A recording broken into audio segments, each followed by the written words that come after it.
Hi, I'm Roberto. Welcome to Stress Free Auto Care, and this is your service in 60 seconds.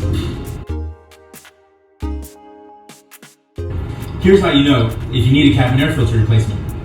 Do your vents have poor airflow? Or do you smell something bad coming from the vents? It could be that your cabin air filter might need to be replaced. And because of that, it could be due from debris, leaves, or any other smaller items that get caught in the vent in the cowl.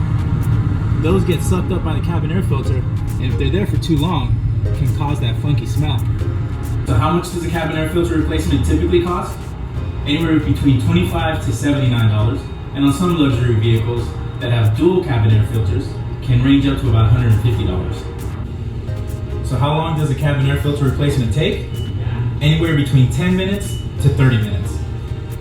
At Stress Free Auto Care, we have multiple locations across the Bay Area with technicians who have the tools and experience to get your job done right and get you back on the road. We also offer exclusive savings when you book your appointment online at stressfreeautocare.com.